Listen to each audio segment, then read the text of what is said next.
اسلام کی تاریخ ایسے بے شمار واقعات سے بھری پڑی ہے جس میں مسلمانوں نے مختلف ادوار میں مختلف فتوحات کی ہیں۔ آج کی اس ویڈیو میں آپ کو رمضان المبارک میں ہونے والی چند اہم فتوحات کے بارے میں بتاؤں گا۔ معزز دوستو، میں ہوں محمد سعید احمد اور آپ دیکھ رہے ہیں گو ٹو انفو۔ رمضان المبارک کی ایک شام تھی، افطار کا وقت قریب تھا۔ بھوک اور پیاس برداشت کرتے کرتے ہونٹ خشک ہو گئے تھے۔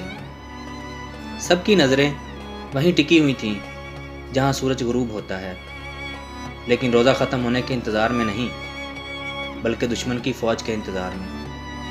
معزز دوستو، یہ کوئی خیالی منظر کشی نہیں ہے بلکہ ایسے کئی واقعات حقیقت میں پیش آ چکے ہیں۔ بھلا ان میں سے ہمیں کون سا یاد ہے؟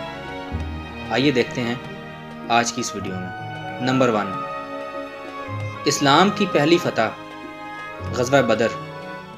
میدان بدر میں فقط 313 کے لشکر نے اپنے سے 3 گنا بڑی فوج کو رمضان میں سن 2 ہجری میں شکست دی، اور اس طرح ریاست مدینہ نے پورے عرب پر اپنی دھاک بٹھا دی۔ نمبر 2، اسپین کی فتح کا آغاز، سن 93 ہجری، 20 تا 28 رمضان المبارک۔ اسپین کی فتح کا آغاز رمضان المبارک میں ہوا۔ 12,000 مجاہدین نے طارق ابن زیاد کی قیادت میں ایک بڑی فوج کو شکست دی، اور اسی مارکے میں دشمن فوج کا سپہ سالار کنگ روڈرک مارا گیا۔ یہ آدھے یورپ کی فتح کی ابتدا تھی، اس یورپ کی جہاں مسلمانوں نے 8 صدیوں تک حکومت کی۔ نمبر 3، عین جالوت میں منگولوں کی شکست۔ تاریخ کی بڑی سلطنتوں میں سے ایک منگول امپائر تھی جو ہلاکو خان کے زمانے تک آدھی دنیا کو تباہ کر چکی تھی۔ سمرقند سے دمشق تک مسلم دنیا ان کی غلام بن چکی تھی، یہاں تک کہ منگول مصر پر حملہ آور ہوئے جہاں مملکوں کی ایک چھوٹی سی ریاست تھی۔ ان مملکوں نے اپنے سے سینکڑوں گنا بڑی امپائر کو عین جالوت کے میدان میں شکست بھی اسی رمضان المبارک کے مہینے میں ہی دی تھی، جس کے بعد منگول پھر کبھی سنبھل نہ پائے اور آخر کار تمام مسلم علاقے آزاد ہو گئے۔ نمبر 4، فتح مکہ، کعبۃ اللہ کا شہر، نبی پاک صلی اللہ علیہ وآلہ وسلم کی جائے پیدائش۔ ایسے فتح ہوا کہ مدینے سے ایک عظیم لشکر مجاہد اعظم صلی اللہ علیہ وآلہ وسلم کی قیادت میں عین رمضان المبارک میں نکلا، اور مکہ والوں کو اس سے مقابلے کی ہمت نہ پڑی۔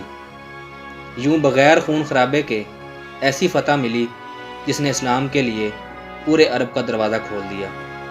نمبر 5، تخلیق پاکستان۔ ہندوؤں اور انگریزوں کے خلاف مسلمانوں کی طویل جدوجہد کے نتیجے میں رمضان ہی میں جدید دور کی پہلی اسلامی ریاست عالمی نقشے پر پاکستان کی شکل میں نمودار ہوئی۔ معزز دوستو، تو رمضان المبارک زبان کے چٹخاروں، لمبی نیندوں اور روزہ بہلانے کا مہینہ نہیں ہے، بلکہ اپنے کمفرٹ زون سے نکل کر اسلامی نظام حکومت کو قائم کرنے کی جدوجہد کا مہینہ ہے۔ معزز دوستو، امید کرتا ہوں آپ کو ہماری آج کی یہ چھوٹی سی ویڈیو مگر بھرپور انفارمیٹیو ویڈیو ضرور پسند آئی ہوگی۔ اسی کے ساتھ ہی محمد سعید احمد کو دیجیے اجازت۔ اپنا اور اپنے پیاروں کا خیال رکھیے گا۔ اللہ حافظ۔